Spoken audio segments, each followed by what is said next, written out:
Assalamualaikum warahmatullahi wabarakatuh. Perkenalkan, nama saya Khairia Aisyah Fitri dari Universitas Mercu Buana dengan jurusan Sistem Informasi. Pada video kali ini, saya akan membahas mata kuliah Bahasa Indonesia dengan topik yang akan saya bawakan berjudul Bahasa Indonesia dalam Pembangunan Bangsa. Kita mulai dari yang pertama, yaitu latar belakang. Adalah sebuah keniscayaan bahwa masyarakat Indonesia yang berkarakter baik dan terpuji menurut ukuran yang berlaku secara universal, didik dan dibangun dengan bahasa Indonesia. Dengan demikian, bahasa Indonesia dapat berperan membangun karakter yang baik dan dapat pula memunculkan karakter yang tidak baik. Dalam konteks ini, bahasa Indonesia hanyalah sebagai alat semata yang potensial untuk membangun karakter kepribadian bangsa, dan hal yang sama berlaku sebaliknya. Harapan yang ditumpukan kepada pengguna bahasa Indonesia adalah agar selalu menjaga kesantunan dalam berperilaku dan berbahasa hingga dimunculkan suatu istilah bahasa menunjukkan bangsa. Dengan mengadopsi istilah itu, dapat juga elaborasi menjadi bahasa menunjukkan karakter atau bahasa menunjukkan kepribadian. Dewasa ini, peran bahasa telah dieliminir oleh kehidupan modern, menggambarkan bagaimana terjadinya krisis identitas bangsa sebagai akibat melemahnya peran bahasa. Pendidikan bahasa Indonesia dan pengembangan karakter, satu hal yang perlu diperhatikan agar tujuan bahasa Indonesia dapat membangun karakter kepribadian bangsa adalah jelasnya persepsi antara perbedaan pengajaran bahasa Indonesia dan pendidikan bahasa Indonesia. Pendidikan bahasa Indonesia menjadikan terwujudnya pembelajaran bahasa Indonesia. Fuad Hasan pernah mengatakan bahwa pendidikan terdiri dari pembiasaan, pembelajaran, dan pembudayaan. Tiga istilah ini berkaitan dengan pendidikan bahasa Indonesia, sehingga kita dapat mengatakan pendidikan bahasa Indonesia berarti pembiasaan berbahasa Indonesia, terutama yang baik dan benar. Pembelajaran berbahasa Indonesia untuk menerima reseptif dan produktif menghasilkan karya. Dan pembudayaan berbahasa Indonesia memasyarakatkan karakter seperti kejujuran, disiplin, kerjasama, suka menolong, dan sebagainya. Selanjutnya, pemahaman pembelajaran bahasa Indonesia. Holiday. 1. Belajar bahasa. Kedua, belajar melalui bahasa. Dan yang ketiga, belajar mengenai bahasa.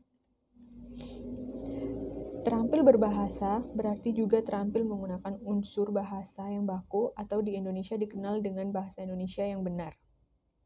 Hal ini diperlukan dilakukan karena bahasa adalah refleksi kecerdasan. Bahasa non-standar menyimpang dari standar ideal yang jelas, berpikir yang benar. Penyimpangan dari bahasa baku adalah refleksi dan lemahnya karakter. Selanjutnya, bahasa non-standar akan merusak bahasa dan moral orang yang tak bersalah dan umumnya akan membuat rendah masyarakat yang sopan. Berbicara dengan bahasa yang standar dan diperlukan untuk memiliki suara seorang mendengar.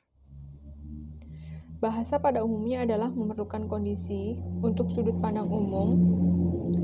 Perbedaan bahasa akan memecah masyarakat dan mendorong separatisme. Yang terakhir, linguistik deskriptif adalah permisif, disiplin yang nihil. Yang selanjutnya, sastra untuk membangun kepribadian Indonesia. Sastra dapat membangun kepribadian bangsa Indonesia karena sastra turut mengilhami lahirnya Indonesia. Sastra adalah sumber imajinasi yang dapat membentuk kepribadian Indonesia sebagaimana yang telah terwujud pada saat ini. Berdasarkan hal itu, melek sastra merupakan salah satu upaya untuk membentuk kepribadian Indonesia.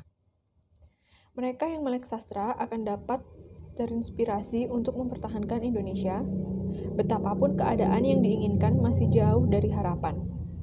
Sastra telah mengilhami 3 kata untuk Indonesia, bangsa, bahasa, dan tanah air. Berikutnya implementasi dalam pembelajaran.